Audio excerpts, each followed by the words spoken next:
Assalamualaikum sahabat, ternyata mudah. Setelah ada kesulitan pasti ada kemudahan. Selamat datang penonton baru dan penonton setia. Hari ini, saya akan menceritakan kisah tentang debt collector cium ban gara-gara tarik mobil TNI yang sudah lunas.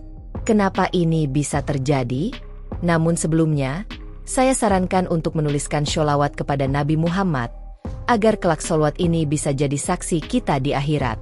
Like, share dan subscribe ke channel ini, sangat membantu menyebar dakwah Islam, dan semoga menjadi amal jariah. Jakarta, kota yang tak pernah tidur. Setiap harinya, hiruk-pikuk kendaraan dan manusia terus berlalu, membawa cerita-cerita yang tak pernah usai. Namun, ada satu kejadian yang membuat kota ini menggema, yang membangkitkan amarah dan ketegangan. Sebuah mobil SUV hitam berhenti tiba-tiba di tengah jalan, dihentikan secara paksa oleh sekelompok pria berbadan tegap. Pria-pria itu, yang tampak seperti orang-orang yang biasa menghadapi situasi berat, sudah memegang kunci mobil dengan niat yang sudah jelas di kepala mereka. Dika, seorang debt collector kawakan, berdiri dengan penuh percaya diri di depan mobil. Wajahnya menunjukkan arogansi yang tak terbendung. Tak ada rasa takut dalam dirinya. Dika tahu betul apa yang dia lakukan, dan kali ini, dia tahu dia bisa melakukannya tanpa ada yang bisa menghalangi. "Pak, mobil ini belum lunas. Kami harus tarik sekarang juga," ujar Dika dengan suara keras, menantang setiap orang yang ada di sekitarnya. Di balik kemudi, seorang pria mengenakan pakaian biasa dengan ekspresi datar dan tatapan tajam keluar dari dalam mobil. Dialah Andra, anak Kapten Arya, seorang anggota TNI Angkatan Darat. "Maksud kamu apa? Mobil ini sudah lunas," jawab Andra dengan tenang, namun tegas. Suaranya santai, tetapi ada sesuatu yang tidak bisa dibantah dalam kalimatnya. Dika terkekeh. "Pak, jangan banyak alasan. Kami sudah dapat perintah dari Leasing. Kalau ada masalah, urus di kantor. Sekarang serahkan kunci mobilnya," kata Dika, semakin tidak sabar. Andra tidak bergeming. Dia tetap duduk dengan tenang, namun tatapannya penuh ketegasan. "Mana surat resminya? Mana bukti kalau mobil ini masih ada cicilan?" tanyanya dengan nada yang tidak memperlihatkan rasa takut sedikit pun. Dika, yang merasa sudah benar, memberi kode kepada anak buahnya untuk membuka pintu mobil dan bersiap menarik mobil tersebut. Andra menghela napas panjang, kemudian mengeluarkan ponselnya. Dia menekan sebuah nomor yang hanya bisa dia tuju. Telepon yang dijawab seketika itu adalah suara ayahnya, Kapten Arya. "Pak, ada masalah di jalan. Mobil kami dihentikan. Katanya belum lunas. Tolong datang ke sini," kata Andra, dengan nada serius namun tenang.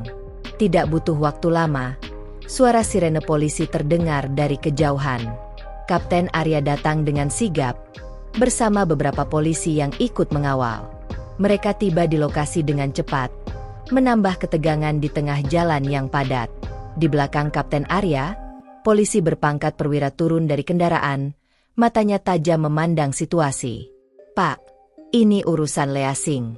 Polisi dan tentara tidak perlu ikut campur," kata Dika dengan kesombongan, berusaha menekan pihak berwajib. Kapten Arya, yang sudah berada di lokasi, hanya berdiri tenang.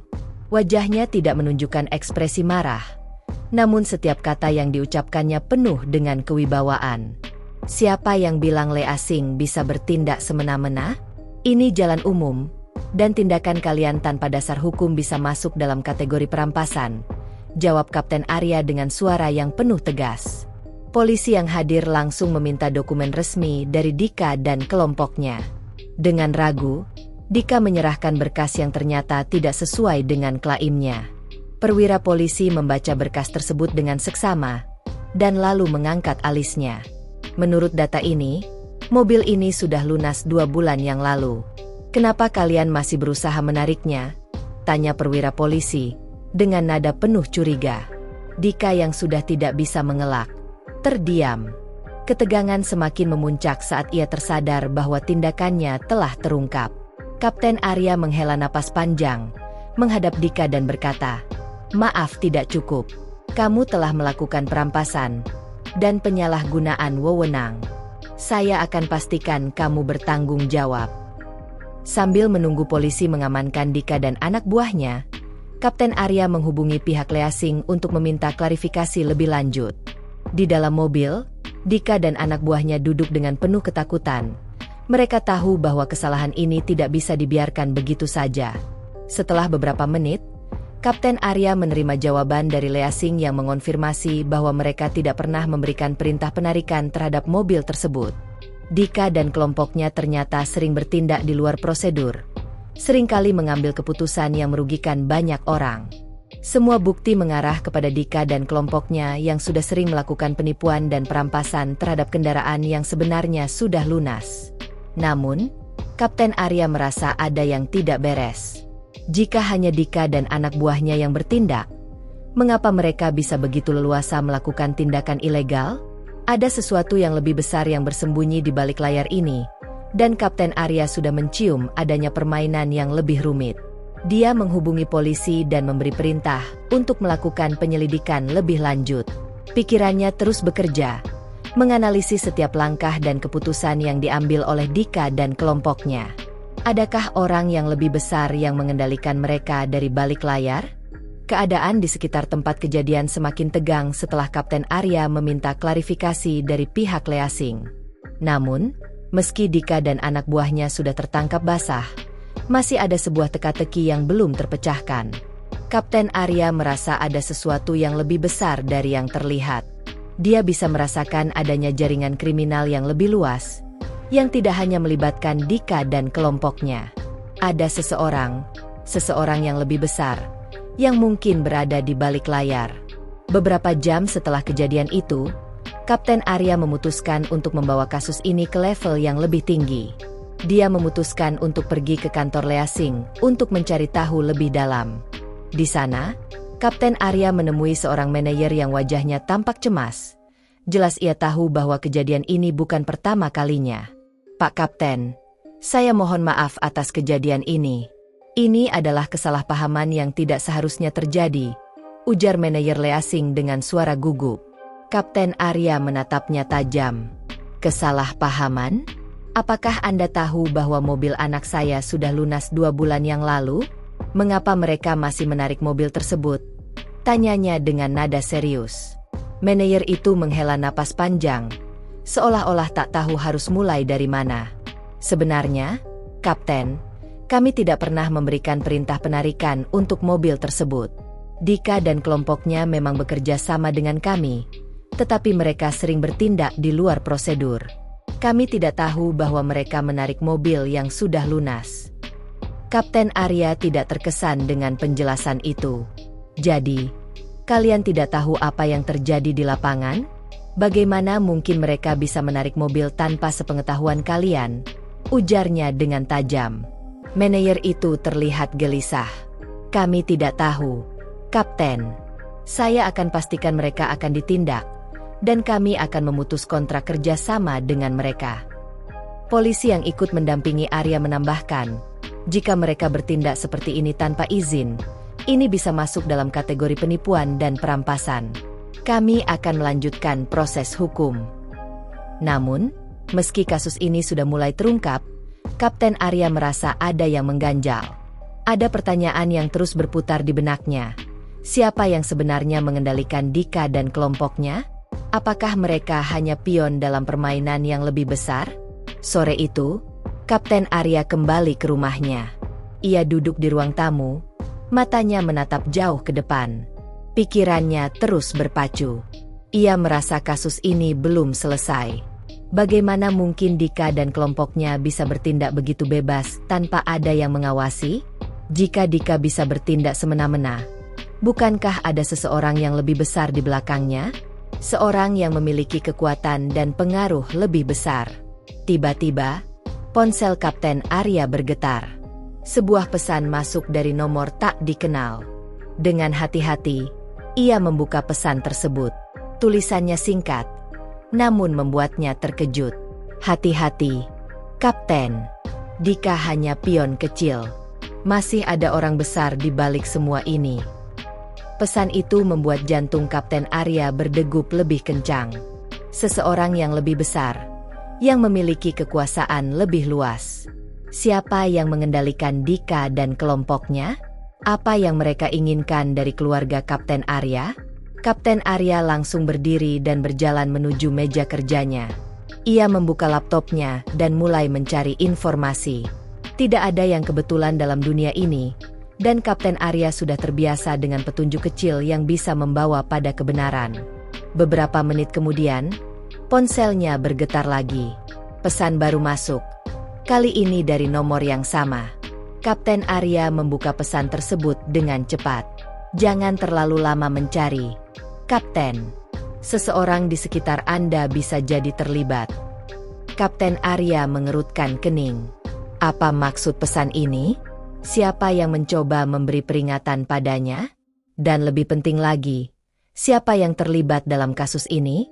Malam itu, Kapten Arya tidak bisa tidur. Pikirannya dipenuhi pertanyaan. Ia merasa semakin dekat dengan kebenaran, namun semakin banyak pula pertanyaan yang muncul. Apakah ini hanya tentang Dika dan kelompoknya? Atau ada seseorang yang lebih besar yang berusaha mengendalikan semuanya dari balik layar? Di luar, hujan mulai turun. Suara tetesan air di jendela seakan menjadi irama bagi pikirannya yang terus bekerja. Kapten Arya tahu, kasus ini belum selesai. Sesuatu yang lebih besar sedang menunggu untuk ditemukan. Keesokan harinya, Kapten Arya tidak bisa mengabaikan firasatnya. Ada sesuatu yang tidak beres, dan dia tahu bahwa untuk menyelesaikan kasus ini, dia harus menggali lebih dalam lagi.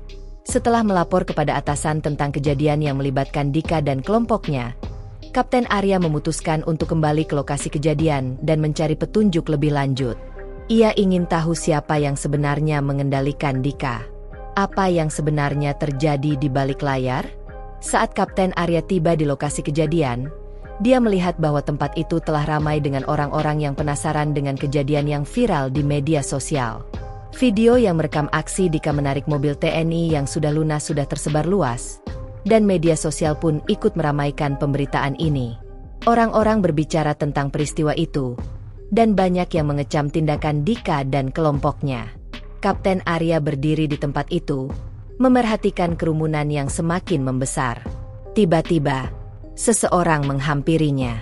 Seorang pria muda dengan pakaian biasa dan raut wajah serius menghampiri Kapten Arya. Kapten Arya? Tanyanya pelan. Kapten Arya menoleh dan mengangguk. Ya, saya. Ada yang bisa saya bantu? Pria muda itu terlihat gugup. Saya mendengar Anda sedang menyelidiki kasus Dika dan kelompoknya. Saya ingin memberi informasi yang mungkin bisa membantu Anda, kata pria itu, matanya tampak waspada, seolah takut seseorang akan melihatnya. Apa yang ingin kamu katakan? Tanya Kapten Arya dengan nada serius.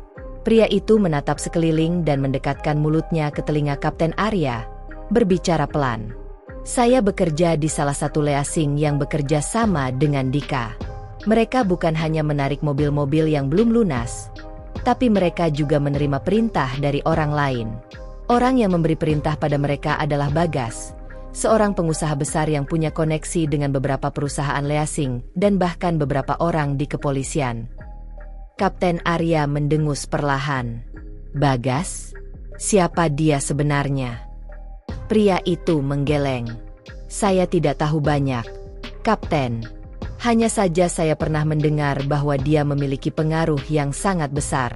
Semua transaksi melalui orang-orang seperti Dika hanya untuk menciptakan kekacauan, dan di balik itu semua, Bagas mendapatkan keuntungan. Kapten Arya terdiam sejenak, memikirkan apa yang baru saja didengarnya. Nama Bagas bukanlah nama sembarangan. Dia sudah mendengar tentangnya, tetapi tidak pernah membayangkan bahwa Bagas bisa terlibat dalam kasus ini. Semua petunjuk mulai mengarah pada satu orang, Bagas. Setelah percakapan singkat itu, Kapten Arya merasa lebih yakin bahwa kasus ini jauh lebih rumit dari yang dibayangkannya. Tidak hanya Dika dan kelompoknya yang terlibat, tetapi ada seorang tokoh besar di balik semuanya. Dengan informasi baru ini, Kapten Arya memutuskan untuk bertindak cepat. Ia kembali ke kantor polisi dan menghubungi rekan-rekannya. Kita perlu mencari lebih banyak informasi tentang Bagas. Dia adalah otak di balik semua ini, kata Kapten Arya dengan tegas. Beberapa hari berlalu, dan penyelidikan mengenai Bagas semakin mendalam. Kapten Arya tidak ingin berlama-lama.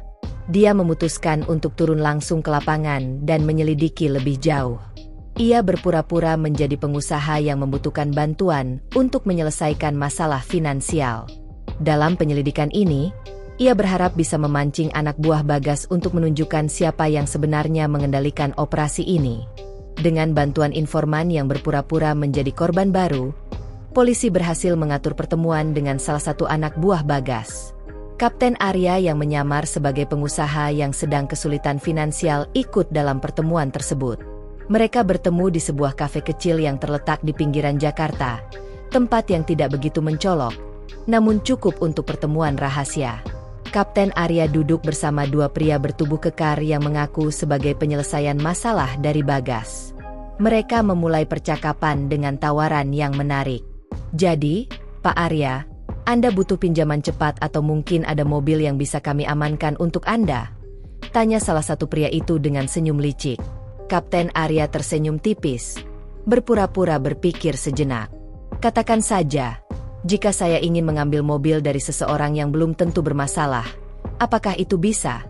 Tanyanya dengan nada santai. Pria itu tertawa kecil. Tentu saja bisa, asal harganya cocok, jawab pria itu dengan senyum yang semakin lebar. Kapten Arya mengangguk pelan. Siapa yang mengatur semuanya? Tanyanya dengan tenang. Pria itu tersenyum licik. Bos kami, Pak Bagas. Dia bisa atur semuanya.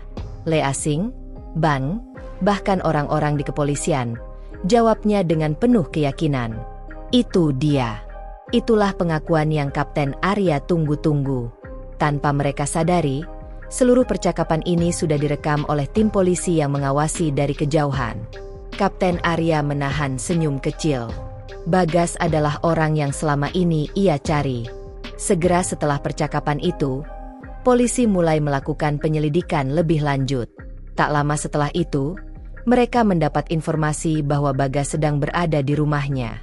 Malam itu juga, polisi melakukan penyergapan besar-besaran terhadap rumah Bagas. Puluhan polisi mengepung rumah besar itu, dan Bagas terkejut saat polisi datang. Saat polisi memborgol tangannya, ia hanya bisa terdiam. Bagas, kamu ditangkap atas tuduhan penipuan, pemerasan, dan penyalahgunaan wewenang, kata perwira polisi dengan tegas. Kapten Arya berdiri di dekat pintu mobil polisi, matanya menatap Bagas yang terbungkuk lemah. Ini ulahmu, Bagas, katanya dengan suara tegas. Bagas hanya bisa menatapnya dengan marah. Kamu pikir ini selesai, Arya? Teriaknya penuh amarah. Namun, semua itu sia-sia. Bagas akhirnya harus menerima kenyataan bahwa kejahatannya terungkap. Dengan penangkapan Bagas, sebuah jaringan kriminal besar yang meresahkan Jakarta akhirnya berhasil dihancurkan. Kepercayaan terhadap hukum pun kembali ditegakkan. Namun, Kapten Arya tahu bahwa perjalanan ini belum berakhir. Bagas mungkin telah jatuh, tapi masih banyak orang besar yang mungkin belum tersentuh. Setelah penangkapan Bagas, Kapten Arya merasa lega. Sebuah jaringan kriminal besar yang sudah lama beroperasi di balik layar akhirnya berhasil dibongkar. Namun, meski ia tahu ini adalah kemenangan besar, ada satu hal yang tetap mengganjal di pikirannya. Masih banyak teka-teki yang belum terpecahkan. Bagas bukan satu-satunya pemain besar di balik kejahatan ini, dan Kapten Arya tahu bahwa ia belum melihat gambaran utuh dari jaringan ini. Selama beberapa hari setelah penangkapan Bagas, Kapten Arya terus memantau perkembangan penyelidikan. Semua bukti yang ada mengarah pada Bagas, tetapi ada sesuatu yang lebih besar di balik semua ini. Bagas mungkin orang yang paling dikenal di dunia kriminal Jakarta, tetapi siapa yang sebenarnya memberi dia kekuasaan untuk mengendalikan operasi seperti ini? Di tengah penyelidikan, Kapten Arya mulai merasa bahwa kasus ini bukan hanya tentang Dika dan kelompoknya. Ini adalah permainan yang lebih besar, yang melibatkan banyak pihak dengan kepentingan yang jauh lebih dalam. Untuk mencari jawaban, Kapten Arya memutuskan untuk menghubungi beberapa orang di luar lingkup resmi penyelidikan. Orang-orang yang bisa memberinya informasi lebih lanjut tentang siapa sebenarnya yang mengendalikan Bagas. Satu nama muncul dalam benaknya. Hendra, seorang informan yang pernah bekerja dengan aparat hukum. Hendra dikenal sebagai orang yang memiliki banyak koneksi di dunia bawah tanah Jakarta. Meski dia seringkali sulit dihubungi, Kapten Arya tahu bahwa Hendra adalah orang yang bisa memberinya petunjuk lebih lanjut. Dan meskipun dia tahu risikonya, dia memutuskan untuk menemui Hendra. Beberapa hari kemudian, Kapten Arya akhirnya berhasil menghubungi Hendra. Mereka bertemu di sebuah kedai kopi kecil di pinggiran Jakarta, tempat yang sering digunakan oleh mereka yang ingin berbicara tanpa menarik perhatian. Hendra duduk dengan tenang, wajahnya tertutup oleh topi yang menutupi sebagian wajahnya. Kapten Arya, sapanya pelan. Saya dengar Anda mencari lebih banyak informasi tentang Bagas. Kapten Arya mengangguk. Matanya tajam memandang Hendra. Saya ingin tahu siapa yang sebenarnya mengendalikan Bagas. Ada banyak hal yang tidak masuk akal dalam kasus ini. Bagas mungkin pemimpin, tetapi saya yakin dia hanya eksekutor. Hendra menghela napas panjang. Saya sudah menduga Anda akan bertanya ini. Bagas memang hanya seorang pelaksana. Dia bekerja untuk seseorang yang jauh lebih berpengaruh. Seseorang yang memiliki koneksi kuat dengan pengusaha besar, pejabat pemerintah, dan bahkan beberapa orang di kepolisian. Kapten Arya menajamkan perhatian. Siapa orang itu? Hendra menundukkan kepalanya, memastikan tak ada orang yang mendengarkan mereka. Namanya Mardianto.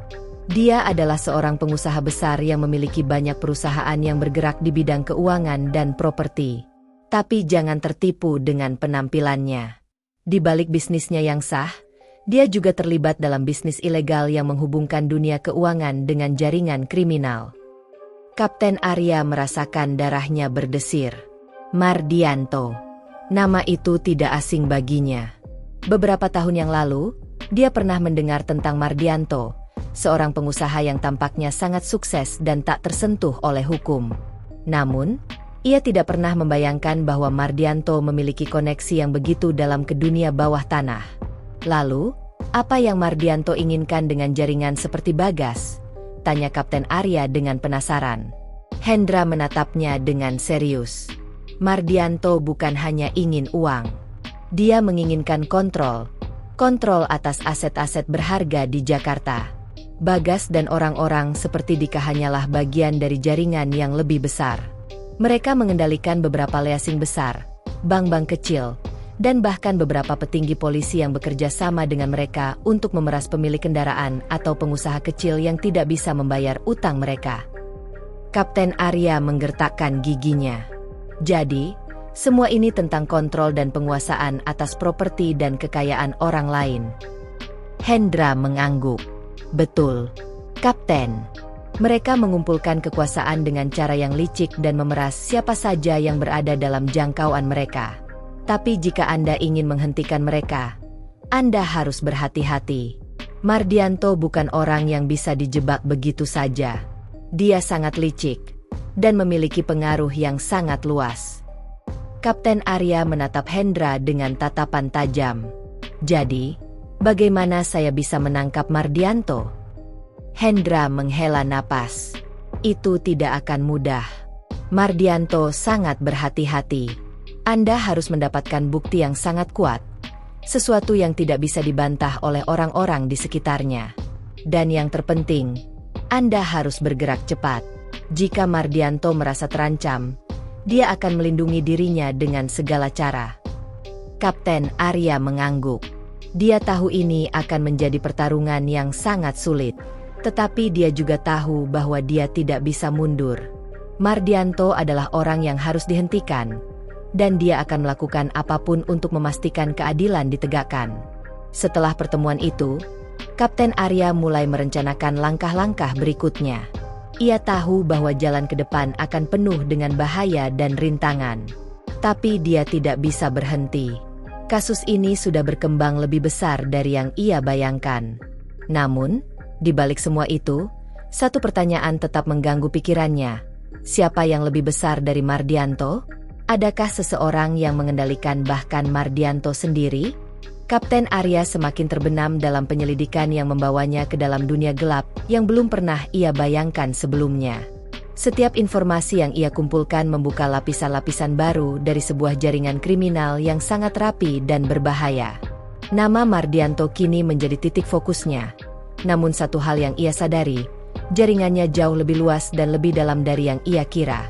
Mardianto bukan hanya seorang pengusaha besar, dia adalah bagian dari jaringan yang lebih besar, dan ia hanya salah satu pemain dalam permainan yang lebih berbahaya. Setelah pertemuan dengan Hendra, Kapten Arya merasa lebih yakin bahwa Mardianto harus dihentikan. Ia bertekad untuk menemukan bukti yang cukup kuat agar bisa menjerat Mardianto dan jaringan kriminalnya. Namun, untuk itu, ia harus bermain dengan sangat hati-hati. Kapten Arya tahu bahwa Mardianto memiliki koneksi yang sangat kuat di kalangan pejabat tinggi dan di dunia bawah tanah, sehingga menangkapnya bukanlah tugas yang mudah. Namun, ada satu petunjuk penting yang Kapten Arya peroleh dari Hendra. Mardianto sering berhubungan dengan beberapa perusahaan leasing besar, dan Dika serta kelompoknya hanyalah pion yang digunakan untuk menarik mobil dan memeras orang-orang yang terjebak dalam utang. Tetapi siapa yang mengawasi jalannya bisnis ini? Siapa yang memberikan instruksi kepada orang-orang seperti Dika? Kapten Arya memutuskan untuk menyelidiki lebih dalam ke dalam dunia leasing dan finansial yang terkait dengan Mardianto.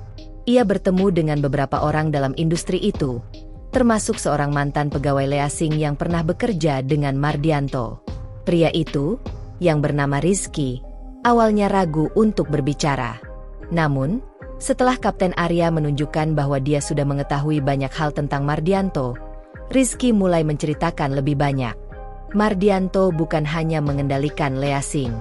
Dia punya banyak koneksi dengan bank-bank kecil yang digunakan untuk memuluskan operasi ilegalnya. Banyak orang yang terjebak dalam utang karena mereka tidak bisa membayar pinjaman. Mardianto tahu betul siapa yang bisa diperas, dan siapa yang bisa dia manfaatkan untuk memperkaya dirinya sendiri, ujar Rizky dengan suara pelan. Kapten Arya mendengarkan dengan penuh perhatian. Jadi, apa yang harus kita lakukan untuk menghentikan dia? Rizky menghela napas. Anda harus bisa menemukan bukti yang kuat, Kapten. Mardianto selalu bermain dengan sistem. Dia menggunakan orang-orang di dalam perusahaan leasing dan bank untuk menyembunyikan jejak-jejak ilegalnya. Saya sendiri pernah melihat transaksi mencurigakan, tapi saya tidak bisa melakukannya sendirian. Kapten Arya tahu ini adalah kesempatan besar. Dengan informasi dari Rizky, ia mulai merencanakan langkah selanjutnya. Dia membutuhkan lebih banyak bukti, sesuatu yang bisa membuka mata semua orang terhadap kenyataan bahwa Mardianto telah memanipulasi sistem demi keuntungan pribadi. Sementara itu, Dika, yang telah ditangkap bersama anak buahnya, berada di dalam tahanan. Meskipun dia sudah mengakui banyak hal, ia tetap bungkam mengenai siapa yang memberikan perintah untuk menarik mobil yang sudah lunas. Kapten Arya tahu bahwa Dika tidak akan mengungkapkan semuanya begitu saja. Dika hanya akan berbicara jika ia merasa terancam. Pada malam hari, Kapten Arya kembali ke kantor polisi untuk melakukan interogasi terhadap Dika. Ia membawa seorang perwira senior yang ahli dalam teknik interogasi. Dika duduk di kursinya dengan wajah tertekan. Dia tahu bahwa semua yang telah terjadi kini berada di ujung tanduknya. Kapten Arya memasuki ruangan interogasi dan duduk di depan Dika. Kamu sudah mengakui kesalahanmu, Dika. Tapi kami masih belum tahu siapa yang memberikan perintah. Kamu tahu siapa dia, bukan? Tanya Kapten Arya dengan nada tegas. Dika terdiam sejenak. Matanya terlihat gelisah. Saya hanya menjalankan perintah, Kapten. Saya tidak tahu apa yang terjadi di atas saya, jawab Dika dengan suara pelan. Perwira senior yang berada di samping Kapten Arya mulai berbicara. Dika, kamu bisa mengurangi hukumanmu jika kamu berterus terang. Kami tahu kamu hanya salah satu orang kecil dalam permainan besar ini. Bicara saja, dan kamu bisa mendapat kesempatan lebih baik. Dika terlihat semakin bingung dan tertekan. Namun, ia tetap diam, seolah menahan sesuatu yang lebih besar. Kapten Arya tahu bahwa ia harus melakukan sesuatu yang lebih untuk membuat Dika bicara. Kapten Arya kemudian berbicara dengan penuh tekanan. Dika, saya ingin kamu tahu bahwa jika kamu tetap diam, ini hanya akan memperburuk keadaanmu.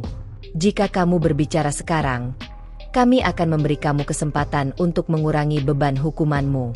Tetapi jika kamu terus mengingkari, kami akan melanjutkan penyelidikan ini lebih jauh, dan tidak ada yang akan bisa menolongmu. Dika akhirnya menghela napas panjang. Baiklah, saya akan berbicara, katanya pelan. Nama orang yang memberi perintah adalah Mardianto. Dia yang mengendalikan semuanya.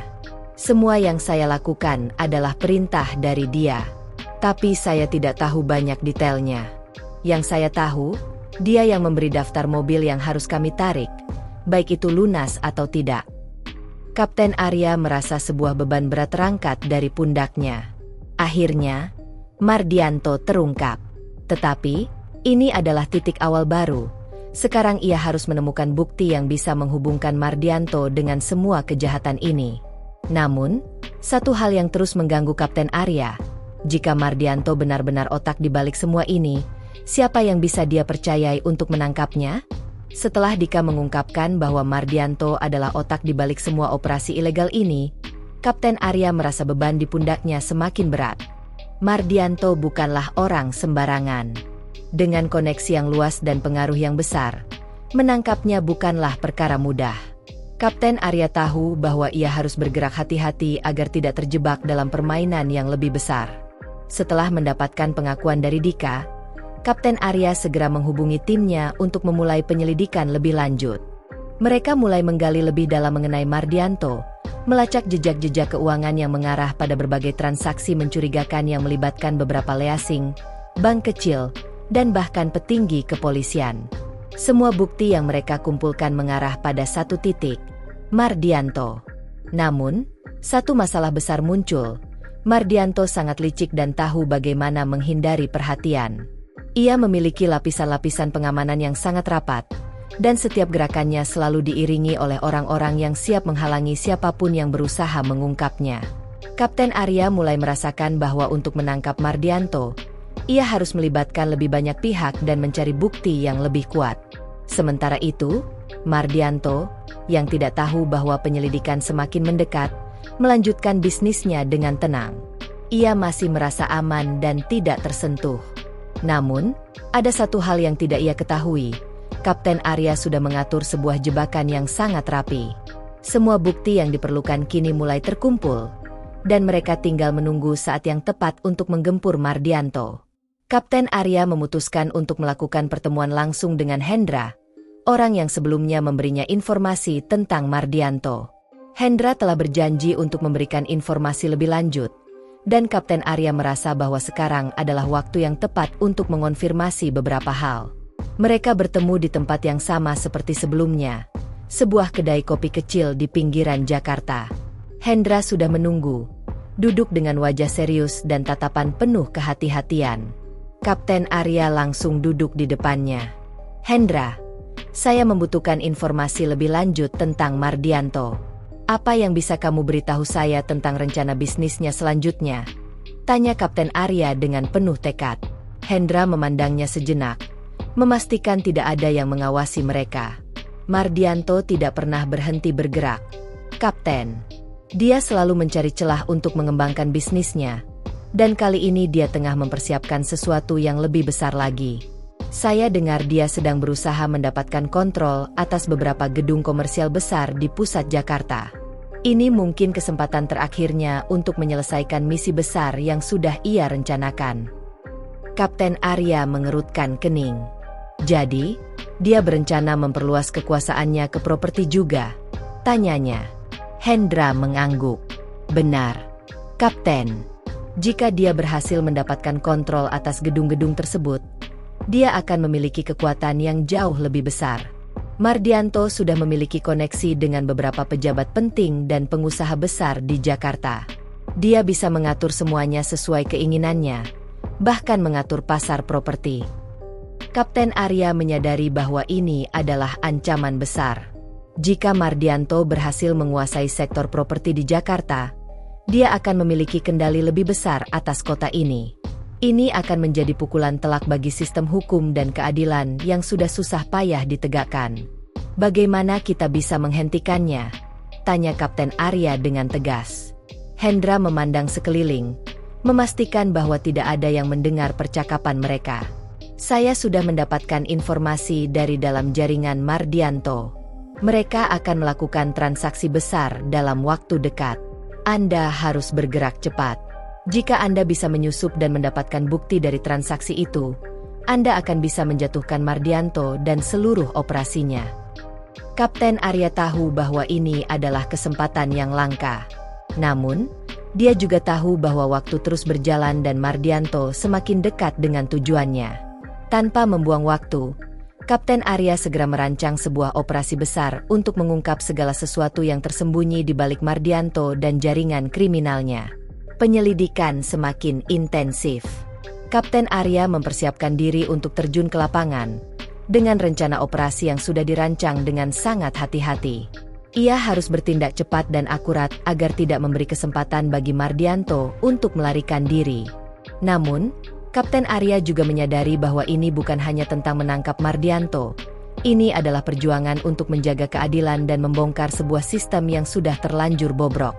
Malam itu, Kapten Arya berdiri di balkon rumahnya, menatap Jakarta yang tak pernah tidur. Pikirannya berputar tentang apa yang akan terjadi. Dia tahu bahwa ini adalah momen yang menentukan, dan hanya ada satu jalan: membongkar semuanya dan memastikan bahwa Mardianto dan semua yang terlibat akan menghadapi akibat dari tindakan mereka.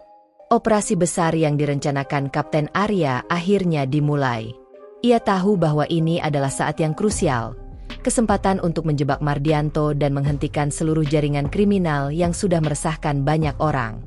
Dengan informasi yang diperoleh dari Hendra, Kapten Arya dan timnya memulai langkah pertama dalam menyelidiki transaksi besar yang akan dilakukan oleh Mardianto. Transaksi ini akan menjadi bukti utama yang menghubungkan Mardianto dengan tindak pidana pemerasan, penipuan, dan penggelapan. Pagi itu, suasana di kantor polisi penuh dengan ketegangan. Semua anggota tim yang terlibat dalam operasi tersebut berkumpul, membahas langkah-langkah yang akan diambil untuk memastikan semuanya berjalan dengan lancar. Kapten Arya memimpin rapat tersebut dengan penuh ketegasan. Ini adalah kesempatan kita untuk menghentikan Mardianto dan seluruh operasinya. Kita tidak bisa membuat kesalahan. Tim ini harus siap, dan kita harus bergerak cepat, ujar Kapten Arya, matanya tajam menatap setiap anggota tim yang hadir. Setelah rapat selesai, Kapten Arya dan beberapa anggota timnya menyusup ke dalam kelompok Mardianto dengan menyamar sebagai pengusaha yang ingin berinvestasi dalam bisnis properti. Mereka berhasil mendapat informasi bahwa Mardianto sedang mempersiapkan sebuah transaksi besar di salah satu gedung komersial yang ingin ia kuasai. Namun, saat mereka mulai mendekati transaksi tersebut, hal yang tidak terduga terjadi. Mardianto ternyata sudah lebih waspada. Ia mengetahui bahwa penyelidikan semakin mendekat dan dia mulai mengatur langkah-langkah perlindungan yang lebih ketat. Keadaan semakin berbahaya bagi Kapten Arya dan timnya. Di tengah penyamaran mereka, Kapten Arya merasakan tekanan yang semakin besar. Setiap gerakan harus diperhitungkan, dan ia tahu bahwa jika mereka terlambat sedikit saja, Mardianto bisa lolos begitu saja. Tak hanya itu, dalam proses penyamaran, Kapten Arya semakin merasakan adanya kekuatan lain yang berusaha menghalangi langkah mereka. Sebuah jaringan yang jauh lebih besar dari yang dia bayangkan. 1 hari sebelum transaksi besar itu dilakukan, Kapten Arya mendapatkan informasi mendalam bahwa Mardianto telah melakukan pertemuan dengan beberapa orang penting yang memiliki hubungan dengan petinggi kepolisian dan beberapa pengusaha besar yang selama ini menutupi kejahatannya. Ini semakin membuktikan bahwa Mardianto tidak bekerja sendirian. Dia memiliki jaringan yang sangat kuat, yang siap melindunginya dari pihak berwajib. Pada malam hari, Kapten Arya memimpin tim untuk bergerak menuju gedung yang akan menjadi tempat transaksi besar tersebut. Mereka harus memastikan bahwa transaksi itu terekam dengan jelas, dan bahwa mereka mendapatkan bukti yang bisa digunakan untuk menjatuhkan Mardianto dan seluruh jaringannya. Namun, begitu mereka tiba di gedung yang dimaksud, mereka disambut oleh kenyataan yang lebih menegangkan. Semua pintu keluar telah dijaga oleh pengawal-pengawal yang tampaknya sudah siap menghadapi pihak berwajib. Bahkan beberapa orang yang terlihat mengenakan pakaian preman juga tampak berjaga-jaga di sekitar gedung. Kapten Arya tahu, ini adalah perangkap. Mardianto sudah mengetahui rencana mereka, dan kini mereka berada di posisi yang sangat berbahaya. Ini lebih sulit dari yang kita kira, ujar salah satu anggota tim dengan nada khawatir. Kapten Arya menatap gedung itu dengan penuh kewaspadaan. Kita tidak punya pilihan lain. Kita harus masuk, dan kita harus mendapatkan bukti. Ini adalah momen terakhir. Jika kita gagal, kita akan kehilangan semuanya. Tanpa ragu, mereka memulai operasi dengan hati-hati. Mereka memasuki gedung melalui pintu belakang dan menyusup ke dalam ruang pertemuan. Mardianto dan anak buahnya sedang duduk di meja besar, berbicara tentang rencana mereka untuk memperluas kekuasaan mereka di dunia properti Jakarta.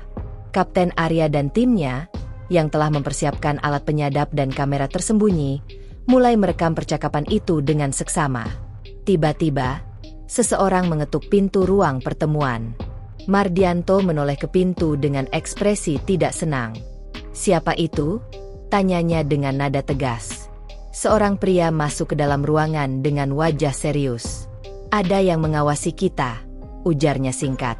"Kita harus selesai di sini secepatnya." Kapten Arya dan timnya menyadari bahwa waktu mereka semakin sempit. Mereka harus bertindak cepat sebelum Mardianto menyadari bahwa mereka sudah mengendus tindakannya. Namun, sebelum mereka bisa melangkah lebih jauh, suara keras terdengar dari luar gedung. Pintu-pintu gedung mulai diketuk oleh beberapa petugas keamanan yang sudah disusupkan oleh tim Kapten Arya. Mardianto berdiri dengan marah.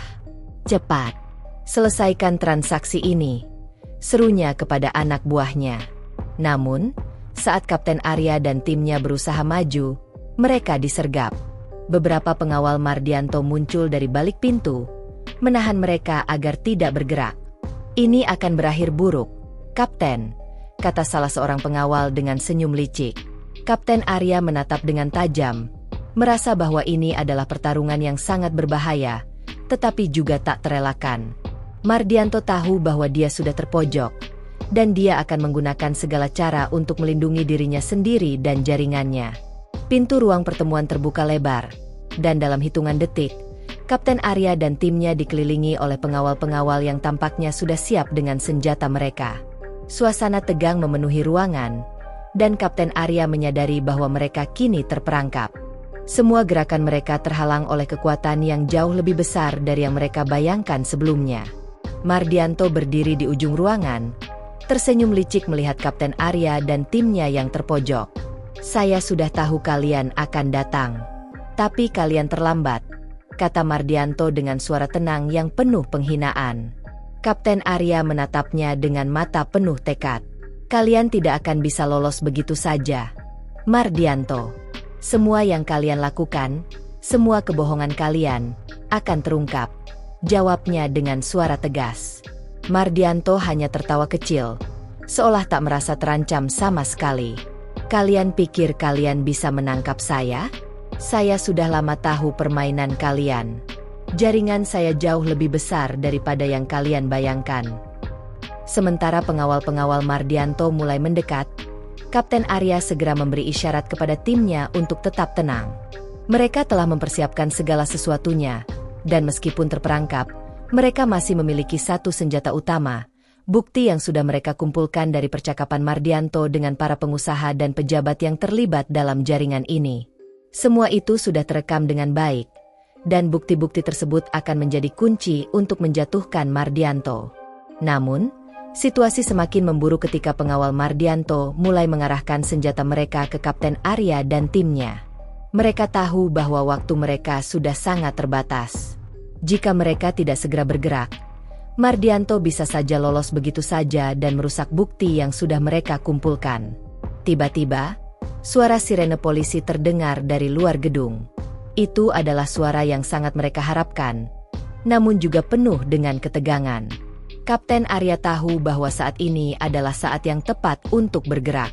Dia segera memberi perintah kepada timnya. "Ambil posisi. Ini waktunya untuk menyerbu," seru Kapten Arya dengan tegas. Dalam sekejap, tim Kapten Arya bergerak cepat, memanfaatkan momen kebingungannya para pengawal Mardianto. Dengan gerakan yang terkoordinasi dengan baik, mereka mulai menggempur posisi pengawal dan mengamankan beberapa pintu masuk. Polisi yang telah mereka siapkan sebelumnya, yang kini sudah berada di luar gedung, segera bergerak masuk dan menangkap para pengawal Mardianto satu persatu. Mardianto yang melihat situasi mulai berubah dengan cepat, tampaknya merasa terpojok. Wajahnya yang sebelumnya penuh kepercayaan diri kini berubah menjadi ekspresi ketakutan. "Kalian pikir ini selesai begitu saja?" teriaknya. Namun, Kapten Arya tidak gentar. "Ini baru saja dimulai, Mardianto. Waktumu sudah habis," jawabnya dengan suara yang penuh kewibawaan. Dengan bantuan tim polisi yang datang tepat waktu, Kapten Arya akhirnya berhasil menangkap Mardianto dan beberapa anggota kunci dari jaringan kriminal yang selama ini beroperasi di Jakarta. Semua bukti yang ada, mulai dari transaksi gelap hingga rekaman percakapan penting, kini berada di tangan pihak berwajib. Mardianto, yang sebelumnya tak tersentuh hukum, akhirnya harus menghadapi akibat dari tindakannya. Namun, meski kemenangan ini terasa manis, Kapten Arya tahu bahwa ini belum berakhir. Jaringan ini terlalu besar untuk dihancurkan hanya dengan menangkap Mardianto dan beberapa pengikutnya.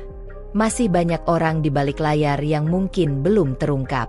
Meskipun demikian, ini adalah langkah pertama yang sangat penting dalam membawa keadilan bagi banyak orang yang telah menjadi korban dari kejahatan mereka. Kapten Arya berdiri di tengah keramaian polisi yang sedang mengamankan lokasi tersebut. Wajahnya tegas, tetapi dalam hatinya, ia merasakan kebanggaan bahwa keadilan telah mulai ditegakkan. Namun, rasa tidak puas itu tetap ada. Bagaimana mungkin Mardianto bisa beroperasi begitu lama tanpa ada yang menghentikan? Ada banyak pertanyaan yang belum terjawab. Saat ia berjalan keluar dari gedung dengan Mardianto yang kini diborgol, Kapten Arya merasakan angin malam yang dingin menyentuh wajahnya. Meskipun kemenangan ini besar, ia tahu bahwa perjuangan ini belum selesai. Setiap langkah mereka harus dihitung dengan hati-hati, karena masih ada banyak orang yang akan berusaha menghancurkan keadilan. Dengan langkah pasti, Kapten Arya menatap masa depan. Masih banyak yang harus dilakukan, dan ia bertekad untuk terus bertarung demi kebenaran. Sebuah jaringan yang selama ini tersembunyi akhirnya terungkap. Namun siapa yang tahu seberapa dalam kejahatan ini merambah? Kapten Arya akan terus berjuang, tidak hanya untuk dirinya, tetapi untuk keadilan yang lebih besar. Malam itu, Kapten Arya duduk di ruang kerjanya. Tatapannya kosong menatap layar komputer. Meskipun Mardianto dan beberapa anggota utama jaringannya sudah ditangkap, hatinya masih dipenuhi pertanyaan. Keberhasilan ini adalah langkah besar, tetapi ia tahu bahwa ini hanyalah puncak gunung es. Mardianto bukanlah satu-satunya orang yang terlibat dalam jaringan ini. Ada banyak lagi yang terlibat, orang-orang yang bersembunyi di balik bayang-bayang kekuasaan dan uang. Pagi-pagi, Kapten Arya memutuskan untuk melakukan investigasi lebih lanjut. Ia meminta timnya untuk melakukan penggeledahan lebih mendalam di berbagai lokasi yang diketahui terhubung dengan Mardianto dan jaringan bisnisnya. Beberapa perusahaan leasing, bank kecil, dan bahkan beberapa kantor polisi yang dicurigai memiliki hubungan gelap dengan Mardianto menjadi target penyelidikan.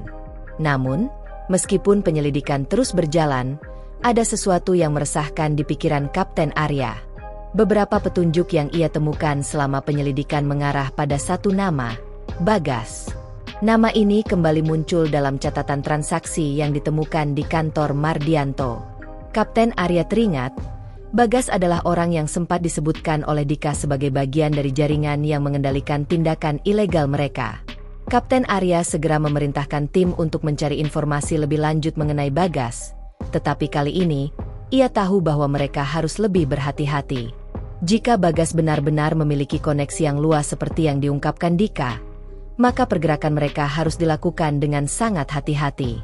Kapten Arya tidak ingin mengambil risiko, karena ia tahu bahwa jika mereka membuat kesalahan, bisa jadi seluruh operasi mereka akan berantakan. Penyelidikan yang lebih mendalam mengungkapkan bahwa Bagas bukanlah sosok yang bisa ditangkap dengan mudah. Dia memiliki jaringan yang sangat kuat, termasuk hubungan dengan beberapa pejabat tinggi dan pengusaha besar yang terlibat dalam bisnis gelap. Untuk menangkapnya, Kapten Arya membutuhkan lebih banyak bukti, dan untuk itu, ia harus mengambil langkah besar. Suatu sore, ketika Kapten Arya tengah merenung di ruang kerjanya, seorang perwira muda datang dengan wajah tegang. "Kapten, kami baru saja mendapat kabar penting. Bagas sedang mengadakan pertemuan besar dengan beberapa pengusaha yang terhubung dengan jaringan kriminal.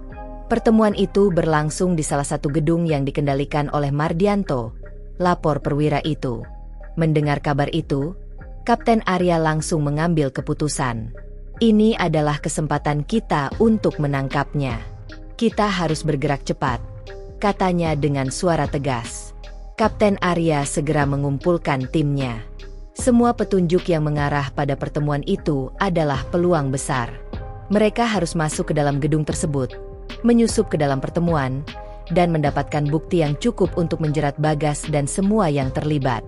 Malam itu, tim Kapten Arya bergerak cepat menuju gedung yang dimaksud. Gedung itu terletak di pinggiran kota, jauh dari pusat keramaian. Dengan menggunakan penyamaran, mereka berhasil memasuki gedung tanpa menarik perhatian. Kapten Arya memimpin timnya dengan hati-hati. Setiap langkah mereka penuh perhitungan. Saat mereka berhasil memasuki ruang pertemuan, suasana di dalam sangat berbeda dari yang mereka duga. Mardianto, Bagas, dan beberapa pengusaha besar tampak sedang membicarakan rencana bisnis yang mencurigakan. Mereka berbicara dengan sangat hati-hati, memastikan bahwa tidak ada yang bisa mendengar percakapan mereka. Kapten Arya dan timnya menyembunyikan diri di balik tirai tebal di sudut ruangan. Dengan perangkat penyadap yang mereka bawa, mereka mulai merekam percakapan itu. Apa yang mereka dengar semakin memperkuat dugaan mereka. Semuanya tentang pengelolaan properti, bisnis gelap, dan jaringan pemerasan yang melibatkan leasing, bank, dan bahkan beberapa pejabat tinggi. Bagas terlihat sangat percaya diri. "Kita harus pastikan bahwa kita tidak hanya mengendalikan properti ini, tapi juga seluruh sektor keuangan yang ada. Kalau kita bisa kontrol itu, tak ada yang bisa menghentikan kita," ujar Bagas dengan suara penuh kebanggaan. Mendengar percakapan itu, Kapten Arya tahu bahwa ini adalah bukti yang sangat berharga. Semua rencana mereka untuk memperluas kekuasaan, mengendalikan properti, dan melakukan pemerasan telah terekam dengan jelas. Ini adalah kesempatan emas untuk menjerat mereka semua. Namun, saat Kapten Arya dan timnya sedang sibuk merekam percakapan itu, salah satu pengawal Bagas tiba-tiba memperhatikan gerakan mereka. Segera saja, pengawal tersebut berlari ke arah mereka. Kapten Arya memberi isyarat kepada timnya untuk segera bersembunyi, namun pengawal tersebut sudah mendekat. Kejar-kejaran sengit terjadi di dalam gedung. Kapten Arya dan timnya berlari cepat, mencoba menghindari pengawal yang sudah mengejar mereka. Mereka berhasil keluar dari gedung dengan beberapa detik yang sangat menegangkan, dan saat itu juga, polisi yang sudah bersiap di luar mulai menyergap gedung tersebut. Bagas dan para pengusaha yang terlibat dalam pertemuan itu akhirnya ditangkap. Dengan bukti percakapan yang telah direkam, mereka tak bisa menghindari jeratan hukum. Mardianto, Bagas, dan seluruh jaringan kriminal yang terlibat kini berada di tangan hukum. Namun, meski operasi ini sukses, Kapten Arya masih merasa ada yang belum selesai.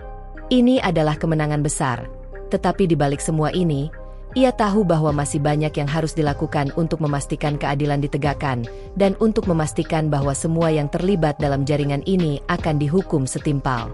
Keberhasilan besar yang diperoleh Kapten Arya dengan menangkap Mardianto dan Bagas tidak membawa serta rasa puas yang penuh di hatinya. Ia tahu bahwa meskipun mereka berhasil menghentikan dua pemain utama dalam jaringan ini, itu bukanlah akhir dari segalanya. Jaringan kriminal yang sudah lama berakar kuat ini masih menyisakan banyak potongan teka-teki yang harus diselesaikan. Kapten Arya merasakan betapa luasnya pengaruh yang dimiliki oleh Mardianto dan Bagas. Setelah penangkapan besar itu, Kapten Arya mengumpulkan timnya. Mereka berfokus pada penyelidikan lebih lanjut untuk memastikan tidak ada pihak lain yang melarikan diri atau masih beroperasi di balik layar. Meski banyak orang yang sudah ditangkap, Kapten Arya masih merasa bahwa ada sesuatu yang lebih besar yang sedang menunggu untuk diungkap. Hari demi hari berlalu, dan para tersangka yang berhasil ditangkap mulai memberikan keterangan. Dika, yang sebelumnya membungkam dirinya, akhirnya mulai mengungkapkan lebih banyak tentang bagaimana seluruh jaringan ini beroperasi. Dia mengaku bahwa selain Mardianto dan Bagas, ada beberapa nama besar yang tak terungkap di permukaan, beberapa pengusaha besar, pejabat publik, dan bahkan beberapa anggota kepolisian yang ikut bermain dalam bisnis gelap ini. Namun, kunci yang paling penting datang dari seorang informan yang tidak ingin disebutkan identitasnya. Informan ini adalah seseorang yang sebelumnya berada dalam lingkaran dekat Mardianto dan Bagas. Dalam pertemuan yang sangat rahasia, informan tersebut memberikan bukti yang lebih lanjut. Bukti yang menunjukkan bahwa masih ada satu nama besar yang terlibat dalam semua ini, seseorang yang bahkan lebih berbahaya daripada Mardianto dan Bagas. Kapten Arya terkejut saat mendengar nama yang disebutkan oleh informan itu, Haryanto, seorang pengusaha besar yang dikenal sangat dekat dengan lingkaran elit Jakarta. Haryanto bukan hanya berpengaruh dalam dunia bisnis, tetapi juga memiliki koneksi kuat dengan politik dan berbagai sektor penting di kota ini. Jika Haryanto benar-benar terlibat dalam jaringan ini, maka itu berarti lebih dari sekadar operasi kriminal biasa. Ini adalah konspirasi besar yang melibatkan kekuatan politik dan ekonomi. Dengan informasi itu, Kapten Arya memutuskan untuk melakukan langkah yang lebih hati-hati. Ia tahu bahwa untuk menangkap Haryanto, ia harus memiliki bukti yang sangat kuat, karena Haryanto adalah seseorang yang sangat licik dan tahu bagaimana menghindari hukum. Tidak hanya itu, Kapten Arya juga tahu bahwa mengambil tindakan gegabah bisa berisiko besar, karena Haryanto memiliki banyak orang yang bisa melindunginya. Setelah berhari-hari merencanakan langkah selanjutnya, Kapten Arya bersama timnya memutuskan untuk melakukan penyelidikan lebih dalam tentang Haryanto. Mereka mulai memetakan jejak bisnis Haryanto, memeriksa hubungannya dengan berbagai pihak, dan menggali lebih dalam tentang jaringan yang terhubung dengannya. Pada malam hari yang penuh ketegangan, Kapten Arya mendapatkan informasi penting. Haryanto sedang mengadakan pertemuan penting di sebuah villa yang terletak di luar kota. Pertemuan ini melibatkan beberapa pengusaha dan pejabat yang sangat berpengaruh. Kapten Arya tahu bahwa ini adalah kesempatan yang tak boleh dilewatkan. Dengan tim yang telah dipersiapkan dengan matang, Kapten Arya memimpin operasi untuk menyerbu villa tersebut. Mereka menyusup secara diam-diam dan berhasil masuk tanpa menarik perhatian. Di dalam villa, suasana sangat tegang. Haryanto dan orang-orang yang hadir di pertemuan itu sedang membicarakan sesuatu yang sangat rahasia. Rencana mereka untuk memperluas kontrol mereka atas sektor keuangan dan properti di Jakarta. Kapten Arya menyadari bahwa mereka hanya memiliki sedikit waktu. Segera setelah pertemuan itu selesai, mereka harus bergerak cepat. Dengan hati-hati, mereka merekam percakapan tersebut, mengumpulkan bukti yang cukup untuk menjerat Haryanto dan seluruh jaringannya. Namun, saat mereka bersiap untuk keluar, mereka disergap oleh sekelompok pengawal yang ternyata telah mengetahui keberadaan mereka. Kejar-kejaran pun terjadi di dalam villa yang gelap. Kapten Arya dan timnya berlari menghindari pengawal yang mulai mengejar mereka dengan senjata di tangan. Dalam kejar-kejaran yang penuh ketegangan, Kapten Arya dan timnya berhasil keluar dari villa dan menuju ke tempat yang telah dipersiapkan sebelumnya. Tempat di mana polisi yang sudah bersiap menunggu untuk mengamankan Haryanto dan orang-orang yang terlibat. Polisi yang hadir segera mengepung villa dan menangkap Haryanto serta para pengusaha dan pejabat yang terlibat dalam pertemuan itu. Haryanto, yang sebelumnya merasa aman dan tak tersentuh, akhirnya harus menghadapi kenyataan bahwa hukum akan mengejar dirinya. Kapten Arya, meski lelah dan penuh ketegangan, merasa sedikit lega. Namun, ia tahu bahwa perjalanan ini belum berakhir. Dengan bukti yang sudah mereka kumpulkan, kasus ini akhirnya dapat dihentikan, tetapi masih ada banyak pertanyaan yang tersisa. Dengan penangkapan Haryanto, sebagian besar jaringan kriminal yang telah menguasai Jakarta selama bertahun-tahun berhasil dihancurkan. Namun, Kapten Arya tahu bahwa ini hanya permulaan. Masih banyak orang yang terlibat dan masih banyak yang harus dilakukan untuk memastikan keadilan bagi mereka yang telah menjadi korban. Namun, ada satu hal yang pasti. Kapten Arya berhasil mengalahkan sebuah sistem yang telah lama merusak tatanan hukum dan keadilan. Dan meskipun pertempuran ini telah selesai, ia tahu bahwa keadilan akan selalu menjadi perjuangannya.